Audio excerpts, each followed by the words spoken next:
안녕하십니까, 이종희 목사입니다. 오늘은 13주일 34문답, 예수님께서 독생자이시고 우리의 주님이시라는 내용에 대해서 함께 생각해 보려고 합니다. 우리 지난 시간 12주일에 살폈던 내용을 간략하게 요약하면요, 예수님께서 그리스도란 내용을 함께 우리가 살폈습니다.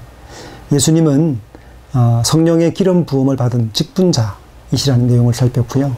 그 이전에 우리가 예수님께서는 우리의 구원자란 의미를 강조했다면, 예수님께서 그리스도라는 이 그리스도라는 표현이 이 직분자, 즉 주님의 하시는 사역에 대한 이야기를 우리가 함께 살폈습니다.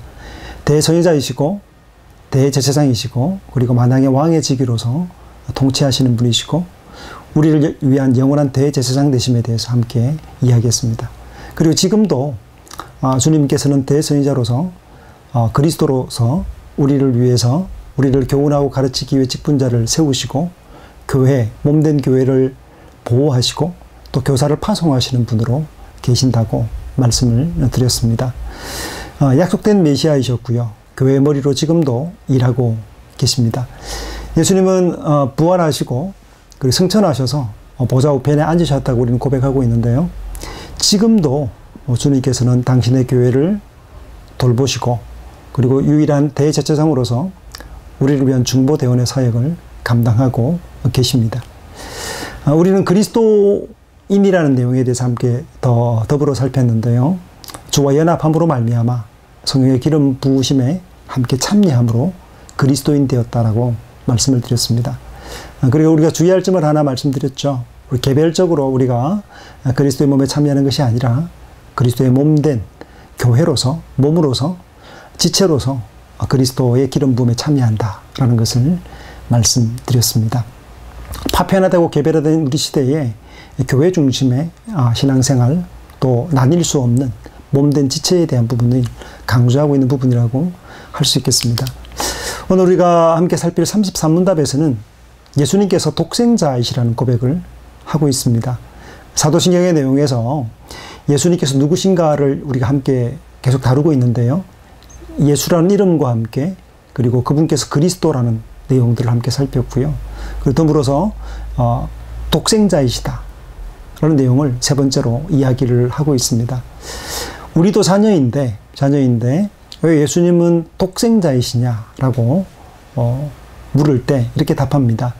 예수 그리스도만이 영원하고 본래적인 하나님의 아들이시기 때문에 독생자라 불린다라고 얘기합니다.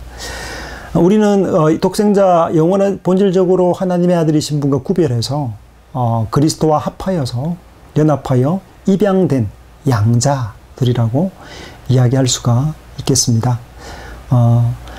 우리가 삼위일체 하나님을 함께 살피면서 생각하겠습니다만, 하나님의 아들, 이 독생하신 아들이라는 이야기는 아버지와 아들과의 관계를 보여줍니다. 기독교, 즉 우리가 믿고 있는 하나님은 삼위일체 하나님이시죠. 단일신론이 아니죠. 홀로 있는 단독자가 아니라 영원부터 삼위로 머무시며 또 동일 본질의 삼위 하나님에 대한 내용을 우리가 함께 이야기했는데요. 하나님은, 우리가 고백하는 하나님은 삼위일체 하나님으로 이야기하고 있습니다. 아버지와 아들, 예수님께서 독생자, 하나님의 아들이시라는 표현은 아버지가 없이 아들을 우리가 표현할 수 없죠. 그리고 아들이 없는 아버지를 표현할 수가 없죠. 뗄래야 뗄 수 없는 관계 속에 머물러 있는 삼위일체 하나님을 우리가 고백하고 있습니다. 그 하나님의 아들은 영원부터 하나님의 아들이셨고 지금도 변함없이 하나님의 아들이시라고 이야기할 수가 있습니다. 그래서 우리의 신앙 고백에는 성부, 성자, 성령 하나님에 대한 고백을 하고 있는 것이죠. 만약에 홀로 단독자로 있다면요, 하나님 아버지만 있고 아버지만이 홀로 하나님이라면 사랑을 모를 겁니다. 만약에 단독자가 전능하고 영원하고 거룩하다면 아마 우리는 대단히 무서울 것 같습니다. 우리의 모든 것을 다 아시는 그분이 단독자로 계신다. 이 단독자란 표현은 사랑의 하나님이라고 표현할 수가 없어요. 사랑할 대상이 없는, 영원부터 사랑할 대상이 없는 존재가 사랑이 하나님일 수가 없는 것이죠. 공의는 있으되 사랑이 없다. 이건 사실은 무서운 표현이 아닐 수 없습니다. 독생자. 우리는 독생자 예수 그리스도를 믿고 고백합니다. 독생자라는 표현은 독특하다는 의미와 함께 유일하다는 의미가 함께 내포되어 있습니다. 예수님은 아버지와 동일한 속성의 유일한 아들이십니다. 다른 어떤 아들과 존재와 비교할 수 없는 유일무이한 존재인 것이죠. 오직 예수 그리스도만이 영원한 하나님의 아들이시라는 고백이 바로 독생자라는 고백입니다. 누구에게도 아무에게도 공유할 수 없는 독특하고 특별한 지위, 그것이 바로 하나님의 아들, 독생자라는 지위인 것입니다. 우리는 예수님을 독생자로 고백하고 있습니다. 그리고 나셨다라고 우리가 고백하고 있는데요. 사람들처럼 출생의 때가 존재하는 게 아닙니다. 저나 여러분이나 우리는 출생한 때가 있죠. 그리고 우리가 자의적으로 우리의 힘으로 나지 않습니다. 우리는 태어남에 있어서는 언제나 완전히 수동적입니다. 우리가 결정하고 우리가 선택해서 태어나는 게 아니죠. 예수님께서 나아지신 것이 아니라 영원부터 아버지로부터 영원토록 나셨다고 성경은 이야기하고 있습니다. 그래서 오직 자기 자신으로 말미암아 아버지로부터 나신 참되신 하나님이십니다. 성부, 성자, 성령 하나님 가운데서 누가 더 높거나 낮거나 누가 더 권능이 더 크거나 작거나 하지 않으십니다. 동일 본질의 하나님에 대한 고백이 그런 것이죠. 그래서 니케아 신경에서는 이렇게 잘 표현하고 있습니다. 참 하나님, 나셨으나 지음받지 않고 아버지와 동일 본질로 만물이 그로 말미암았습니다. 라고 탁월하게 고백하고 있습니다. 예수님의 위치는 유일하고 독특한 위치입니다. 예수 그리스도만이 하나님의 아들이십니다. 이 독생자라는 고백이 바로 이런 의미를 내포하고 있죠. 예수님은 아버지가 아니세요. 성자, 하나님의 아들이십니다. 그리고 성령이 아니십니다. 성부와 성자와 성령은 구별되십니다. 그 신격이 분명하게 구별되시는 분들이십니다. 성부는 성자를 낳으셨고 그리고 성자는 나셨습니다. 성부는 보내셨고 성자 하나님은 보내심을 받으셨습니다. 오직 예수님만이 참 하나님이시고 참 사람이십니다. 우리가 성육신에 나중에 우리가 살피게 될 텐데요. 독특한 지위입니다. 어떤 종교나 어떤 가르침에도 이런 가르침이나 내용이, 복음의 내용이 없죠. 예수님의 지위가 대단히 독특한 것이죠. 독생자의 복음으로 독특하고 유일한 복음이 우리가 믿는 예수님께서 독생자시라는 고백, 유일하신 참되신 하나님의 아들이시라는 고백, 주는 그리스도시요 살아계신 하나님의 아들이라는 고백을 하고 있습니다. 우리는 그럼 어떤 지위가 되는지를 아까도 조금 설명을 드렸는데요. 우리는 하나님의 양자들이라고 얘기할 수가 있겠습니다. 예수님은 독생자로서 영원하고 본래적으로 하나님의 아들이신 것에 비해서 우리는 본래적인 독생자들이 아니죠. 독생자가 아닙니다. 사람인 우리가 예수님처럼 신이 될 수는 없죠. 노예 상태에서 죄에 팔리고 마귀의 수중 아래 놓여있던 우리를 상속자, 예수 그리스도의 피로 값주고 삼바되어서 상속자가 된 양자들이라고 할 수 있겠습니다. 양자라는 표현이 대단히 놀라운 은혜의 복음입니다. 독생자이신 예수 그리스도와 연합하여 양자가 되었습니다. 이 양자라는 놀라운 복음을 우리가 노래하고 있죠. 로마서 8장에서도 아주 현저하게 노래하고 있는 내용이기도 한데요. 은혜롭고 놀라운 소식입니다. 예수 그리스도 안에서 그리스도의 몸된 지체로서 우리는 하나님의 자녀라는 명분을 얻고 하나님 나라를 유업으로 받는 상속자가 되어지는 그야말로 현기증 나는 그런 은혜를 받아 누리게 된 것입니다. 예수 그리스도 밖에서는, 독생하신 예수 그리스도 밖에서는 결코 있을 수 없는 신분이고 지위입니다. 하나님의 자녀, 하나님을 향하여 아버지라 부를 수 있는 이 놀라운 지위가 바로 독생하신 예수 그리스도 안에 있기 때문에 가능한 것이죠. 놀라운 복음이라고 할 수 있겠습니다.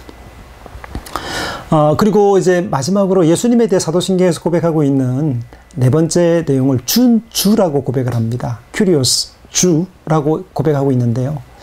왜 예수님을 향해서 우리는 주님이라고 부릅니까? 라고 물을 때 답변은 이렇습니다. 금이나 은이 아니라 보배로운 피로 몸과 영혼을 구속하셨기 때문이다. 피로 값주고 우리를 사셨기 때문에 우리의 주님이시다 라고 얘기합니다. 죄와 마귀의 모든 권세에서 우리를 구속하시고 해방시키셨다. 자유케 하셨다 라고 말합니다. 피로 값주고 사셨습니다. 우리 그 일상적인 노예를 부리는, 그리고 노예를 압제하는 주인과 달리 당신의 생명을 주어 당신의 보혈을 흘려 우리를 피로 값주고 생명을 주어 사신 주인이 되셨습니다. 그래서 하이델베르그 교리문답 1문답에서 말하는 것처럼 우리의 위로 가운데 고백하는 중요한 고백 가운데 하나가 뭐냐면 이제부터 우리의 몸과 영혼이 이제 나의 것이 아니고 몸과 영혼이 우리 주 예수 그리스도의 것입니다. 소유라는 고백이죠. 이것이 바로 주님이라 부르는 우리의 주되심에 대한, 예수님께서 우리의 주되심에 대한 중요한 고백의 내용이라 할 수 있겠습니다. 예수님께서 주님이라는 고백은요, 초대교회 당시에 큰 핍박을 불러왔던 요인이기도 합니다. 가이사르가 큐리오스로 주로 부름받을 때 예수께서 주시다라는 이 고백은 우리 정치적인 것뿐 아니라 우리의 전 삶이, 우리의 인생 전체가 주님만을 섬긴다는 고백을 하고 있는 것이기 때문에 대단히 많은 핍박과 오해를 불러왔던 내용이기도 합니다. 주님께서 주신 직함, 하나님께서 주신 직함이 바로 주라는 직함이죠. 예수를 주로 시인하고 믿으면 구원을 받을 것이라고 이야기합니다. 주는 그리스도시오라는 고백, 베드로의 고백도 마찬가지고요. 도마의 고백에서도 나의 주시오, 나의 하나님이시라는 고백. 이건 초대교회의 가장 중요한 고백 중에 하나였습니다. 우리도 예수님을 주로 고백하는 것이죠. 주님이시라는 고백의 3청적인 내용이 있는데요. 우리가 예수님을 주로 고백할 때 만물의 주가 되신다는 게 가장 우선적인 고백입니다. 이 땅에 있는 또 우주 만물, 모든 만물이 주께 속해 있고 주로 말미암고 주께로 돌아간다는 만유의 주가 되심에 대한 고백이 예수는 주시다라는 고백 속에 담겨 있겠고요. 또 다른 하나는 교회의 주 되심에 대한 고백입니다. 몸된 교회를 돌보시고 통치하시고 다스리시는 교회의 머리 되심에 대한 고백. 주님께서 교회의 주시다라는 고백이죠. 주님께서 주시라는 이 고백 안에서 우리는 어떤 계급적인 상태나 교회의 어떤 직분을 계급으로 이해하는 모습들이 머무를 수가 없습니다. 우리의 주는 오직 예수 그리스도이시기 때문이죠. 주께 주신 질서 안에 우리가 살아갑니다만, 그러나 근본적으로 우리는 모두가 주님의 종들이기 때문입니다. 그리고 마지막 차원에서의 어떤 주라는 고백은 나의 주 되심에 대한 고백입니다. 형제뿐 아니라 구원받은 믿음의 선배들뿐 아니라 나도 구속받아 주님의 소유가 되었다는 이 아름다운 고백이 함께 포함되어 있는 것이죠. 우린 주님의 종됨을 고백하는 것입니다. 예수님께서 주시다라는 고백은 우리가 우리의 주인 되신 주님 앞에서 우리가 종되었음에 대해서, 우리가 주님의 노예라는 사실에 대한 고백을 함께 담지하고 있습니다. 우리가 주님의 종이요 노예가 되었다는 고백입니다. 우리의 삶의 일부의 주인이 아니라 몸과 영혼의 모든 것의 주인이시라는 고백이죠. 우린 영광스러운 주님의 노예들입니다. 세상적인 노예들이 아닙니다. 착시장하고 그리고 어둠의 노예들이 된 사람들이 아니라 그런 불쌍한 노예들이 아니죠. 예수 그리스도의 소유가 되고 주님의 그 부유한 은혜를 받아 누리는 사랑의 주께 속한 사람들이 된 것을 의미합니다. 주님은 폭군도 아니시고 피로 우리를 구속하신 분이시고 영생을 주시고 변함없이 보호하시는, 목숨을 걸고 우리를 사랑하신 은혜의 주님이십니다. 주님의 노예라는 고백, 이 기쁨의 고백을 사도 바울은 큰 자랑으로 삼고 서신들 앞에마다 예수 그리스도의 종 바울이라고 노래하고 있는 모습을 보게 됩니다. 우리의 현이치도 마찬가지죠. 예수 그리스도께서 우리의 주님이심에 대한 고백, 우리가 머물고 있는 위치를 선명하게 보여줍니다.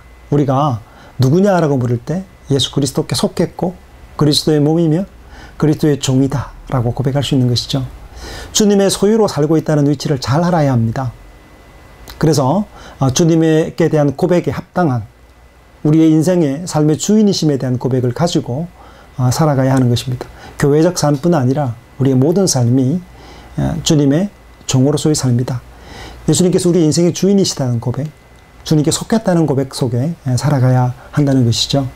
주님께 합당한 영예를 돌리는 인생으로 살아가야 할 것입니다. 주님의 주되심에 대해서는 중간지대가 없다고 성경은 말합니다. 예수님이 우리의 주님이시거나 아니시거나 둘 중에 하나지 중간이 없습니다. 주님의 소유로 살거나 아니면 주와 상관없이 살거나 둘 중에 하나지 중간지대가 없습니다. 모든 만물의 주의 소유이시고 교회 머리도 주님이시고요. 우리 개개인의 삶과 인생과 생명도 생사, 화복도 주께 속해 있습니다. 감사한 것은 우리의 주께서 선하시고 또 우리를 사랑하시는 분이라는 사실입니다. 우리의 목숨을 내어주신 사랑의 주라는 사실이 우리의 가장 큰 위로고 또 우리의 기쁨의 복음이 될 수 있는 것입니다. 기쁨으로 주의 종으로 걸어가는 것이 바로 행복한 인생인 것이죠. 우리 다음 시간에는 이제 본격적으로 예수 그리스도의 사역으로 우리 예수님이 누구신가에 대해서 우리 몇 주간에 살폈는데요. 예수님께서는 우리의 구원자이시자 직분자로서 그리스도로 사역을 하고 계시고 오늘 살핀 것처럼 독생하신 하나님의 아들이시고 더불어서 우리의 주시다는 고백을 했습니다. 우리 다음 시간은 14주일 35, 36문답 예수 그리스도의 성육신에 대해서 함께 생각하려고 합니다. 마지막으로 책 한 권 소개하자면요. 옆에 있는 우리 존 메가더 목사님이 쓴 슬레이브라는 책이 있습니다. 우리의 종됨, 행복한 노예됨에 대한 이야기를 담고 있는데 참고해 보시면 좋겠습니다. 수고하셨습니다.